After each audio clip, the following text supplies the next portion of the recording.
The Multimedia Ninja Podcast, episode 53.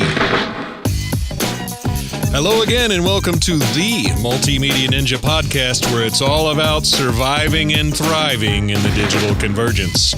My name is Bradford Rogers, and I'll be interviewing some multimedia ninjas who are making things happen in their respective fields and sharing tips, tools, and insights for multimedia artists and content creators. As always, you can find show notes at themultimedianinja.com. This week, part 2 with Monica Matthews and Scott Slade. As you may know, in this podcast series, my friends and I will be talking about all things multimedia, including creativity, shaping your ideas, and how to be more productive doing it, regardless of what kind of content you're creating. We have got an exciting episode for you today, so what do you say we just let's get to it?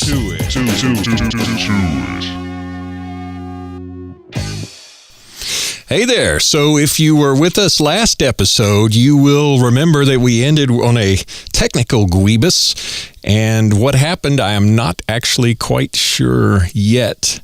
But one of my Sony AX33 cameras, which I rely on for the podcast and many other things, I actually used them for the Gwen Hughes video shoot the other week ago, where we were in the backyard. And I actually, a note on that while we're at it, the AX33s, one reason I use them, I really like the image stabilization they have on there. It's all just about as good as a Steadicam.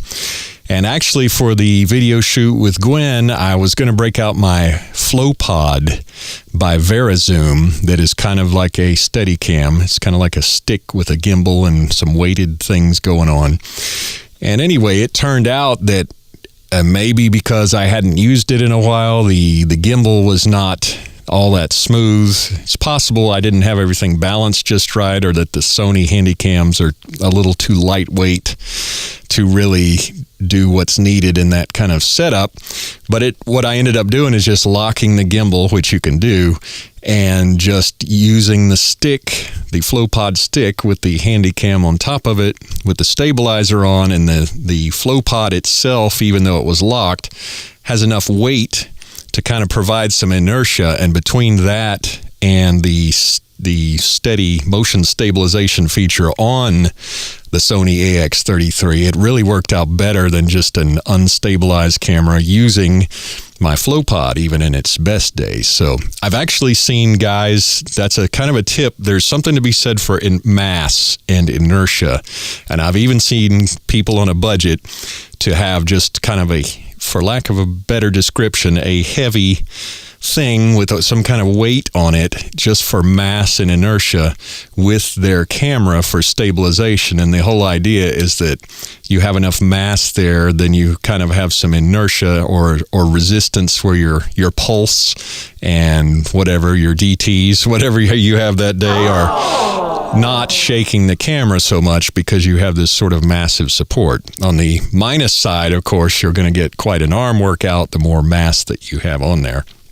But at any rate, you do have sort of some sort of basic stabilization. And in this case, when I have a camera with good stabilization, I was just using the locked FlowPod as sort of something with a little bit of mass and inertia and a good handle to try and control things as I was doing the shoot. So thought you ninjas might want to know about that. But for some reason, I noticed actually starting back with the shoot aboard JC Sails in episode 51, which, by the way, I've neglected to mention. Any episode you can find just by going to themultimedianinja.com/ the episode number with no extra digits or anything. So episode 51 would be themultimedianinja.com/51. At any rate, I noticed even during that podcast that one of the cameras was doing some weird things, and fortunately, I guess I picked the correct camera by accident. I'd kind of forgotten about that issue, or wasn't quite sure it was an issue, and kind of went out of my mind. And fortunately, I guess I picked the right camera for the shoot with Gwen so that it did not crap out on us in the middle of a shoot, which would have been not so good. But during our interview with Monica and Scott last session, one of our cameras, the one that was on them, kind of went south on us, and I'm still waiting to find out what that is and if that's a flaw common to a lot of these Sony AX33s. So I'm going to say for this week's winners and losers, that until further notice, one loser will be that one Canon AX33. Loser. And the other loser is me because I am down a camera. Loser. But I hope that Sony in general and whoever I bought that from, because I had to get one from Best Buy and one from Showcase Audio. I would have done both at Showcase, but I had to get one on a Sunday and went down there and didn't realize they weren't open. But at any rate, I hope whoever I purchased this particular problematic one from can help me out and become a winner. So we'll see what happens with all that. But meantime, we were having a great discussion with Monica and Scott, and we were talking about things being on radio and things with publishing and entrepreneurship and presentation and all sorts of stuff that's relevant to Multimedia Ninjas. So let me just jump right back into that. So there was this documentary on Thelonious Monk called Round Midnight or something, and they were doing this take, and this sort of very white bread producer, they were all getting into it, and the producer stopped them, and Thelonious said, "Well, we were so rudely interrupted." So where were we before we were so rudely interrupted? I don't know. We were talking about my sexy voice. Yes, that was it. Bring that up again. Right. Sure. Right, do it again. Right. So we are back again with previous Grammy nominee that's what we were talking about, radio host Monica Matthews, and radio host Mr. Scott Slade, and producer and saxophonist, pilot, and award-winning producer and host. Yeah. Over and over and over again. Yes. So hang around long enough, they have to give it to you. Yeah. You outlive everybody else. That's my theory. So let's talk about all your related things going either in concert with or as a direct relation to the show, and how all those work together. Well, I think they're all working together because my life is finally working together. Like I've come to a place in my life where what is it that like we call fully integrated, okay, where I am a whole person in every aspect of my life, but I'm still learning it. I don't mean that to say that I've arrived, right, but I'm bringing kind of the fullness of my experience as a human, as a mother, as a widow, as a mother, a daughter, a wife that was a girlfriend, a friend, all of that. I bring all of those offices of my life and administer into everything that I'm doing, and taking some time to really evaluate, what are my gifts and what are my talents. For forever, since I was very young, people would say, "Oh, we love your voice. You have such a great voice." And so I found myself singing because I thought I was supposed to, because I thought that's what made people happy. And so, but I didn't really, and I did have a good voice, but I wasn't conveying those things that were really, there was a voice down in here that I had not been able to tap into. So I had that voice I was talking about earlier that people would listen to and go, "Oh, that's so nice." But I hadn't really reached down in through a whole lot of fear and self-consciousness, and brought up to the surface for exposure by myself first, so that I could become a safe place for myself, so that whenever I go forward in all of my mediums, whether it's television or it's radio or music or acting, that I'm okay with me. So I'm not looking to my audience to agree with me or to make me okay. Right. I'm simply showing up in whatever medium I'm doing to share what I've discovered, not only about myself, but about humanity. So, being in ministry for 8 years really brought a lot of that self-discovery about in a healthy way. But I had to go through some really dark hell nights, of the soul to, kind of sift through my luggage collection, which was the Samsonite collection.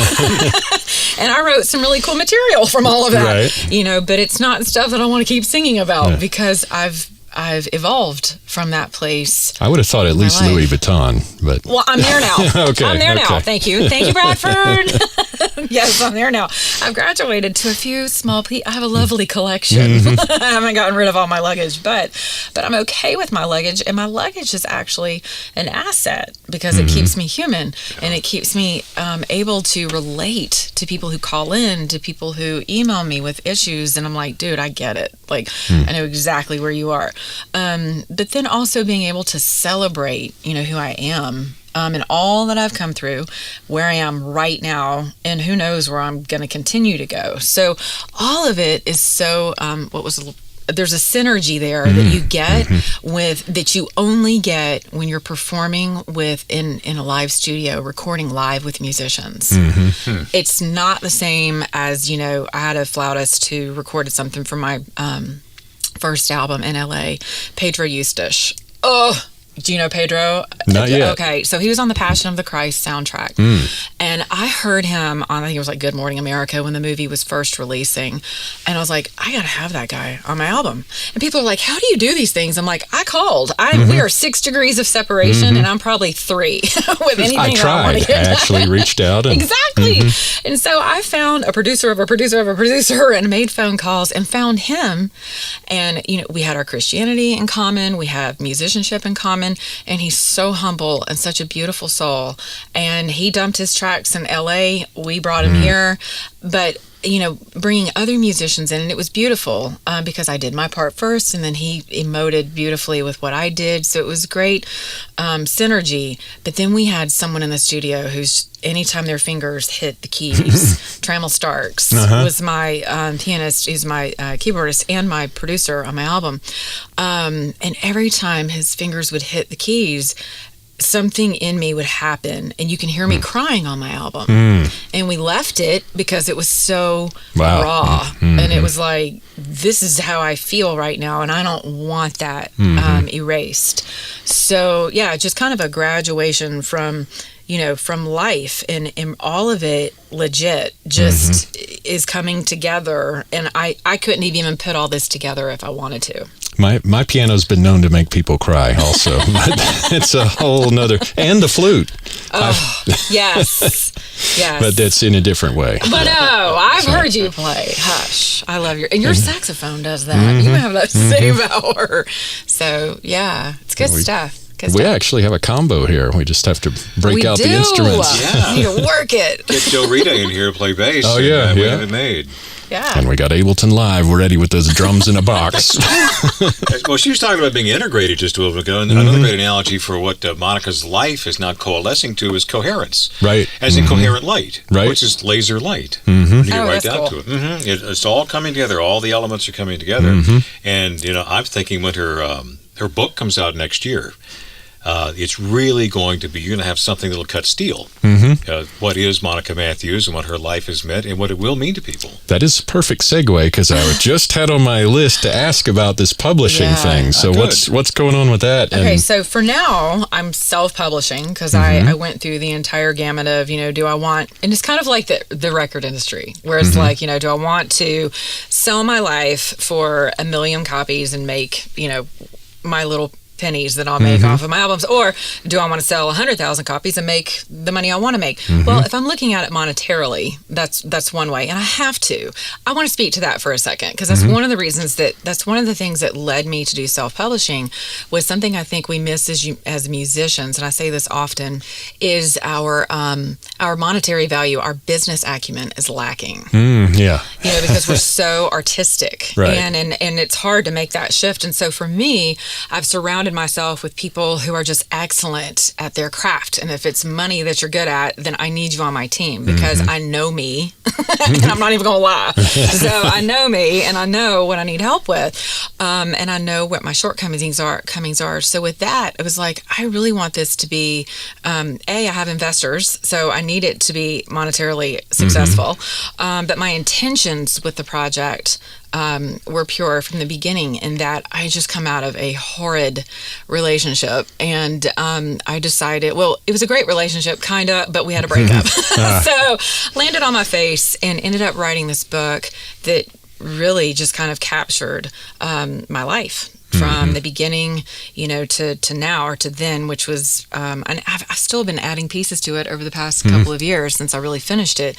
And I put all of this down in writing, and it is called When Jesus Isn't Enough, The Ultimate Meal for the Starving Single Woman. And I say it's for single women because that's my bullseye target audience. So that's something else that I've had to really learn about, especially self-publishing, Right. is having great people around me who I trust in the industry, in the literary industry, to say, I know you have a shotgun approach to things, and right. I kind of did that with my music too, Right. because it's so eclectic and it's all over the board because my voice can do a lot of different things.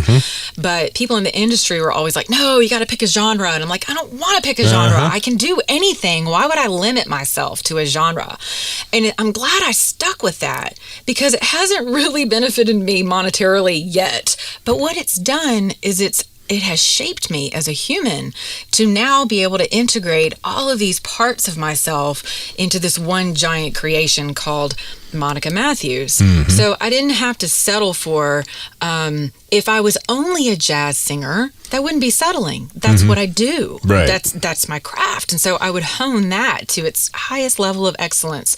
But I'm not only, I shouldn't say just, I'm not Right. only a jazz singer. I sing a multitude of things. So now I'm able to I can't wait to do my next album because I just hear this whole giant, almost like a stage production of audio wonder, where you're just like, okay, wow, I didn't even know you could mix that with this and that and this. And so I surrounded myself, and even now, with country artists, with Christian artists, with jazz artists, with EDM. I mean, I love all of it, even some rap, and pop and rock and all of that. So it's kind of embodies me. So on this independent publishing route, I've had to learn how to work with other people as well. And I put together a team who, they're all pro Monica and how are we going to get this thing out? And they're teaching me a lot about the business of people, of how to market to people, how to speak to people's, like I said at the beginning of the show, make it quick. Because I'm in a hurry and I am interested in what you have to say, but I need you to make it as accessible as possible in a short amount of time. So I'm having to learn to do that now with all of my work with radio. When I'm on live on WSB, I have to be super aware that I've got, 5, 4, 3, and it's hard because I'm so artistic. It's like I'm in the middle of a thought. What do you mean we have to go to a news break? I'm not ready. Exactly. And if you're not ready, that's cool because they just cut you off. You go to a traffic break. Computer says next. Next, exactly. So it's been kind of with self-publishing, it's that's been interesting. And my book is just really my journey. It's my story, but it's really the story of everyone, men and women alike. It's a story of coming to a realization about yourself and maybe about your creator. For me, it was about my creator and my savior. For other people, who have I been turned on to recently that I love? Paulo Coelho. Okay. The Alchemist. Oh, right. Yeah. Right. And so I love it because there's such a great allegory and it can apply to so many different people, so many different belief systems, and so many aspects of your life. And that's kind of how I see my book, even though my bullseye target is Christian. And I have fought that tooth and nail because I'm like, I'm so inclusion. I'm such an inclusionist. Like I want to bring everyone in. But when you're marketing something, you shoot for the bullseye and then allow it to spread out from there. So my target audience is a female Christian demographic, but it can certainly speak to anyone. Right. And so will this be on Kindle or hardcover or all the above? It'll be paperback. I believe we're looking at Kindle or Amazon. I mean, any medium you can think of. Any ebook medium, yeah. And that can go in a week from now, can they go to monicamatthews.com? Yes, absolutely. Okay. And you can perhaps sign up get on for- an email list? Yeah, absolutely, yes. And We love those. Yeah, I know. That's what I'm learning. By the way, we have one here as well at the multimedianinja.com that I'd love for you to get on. I like that button. Yeah. I want to push it. You can wrap it too. .com. Nice. Yep. Love Ableton Live. That's good.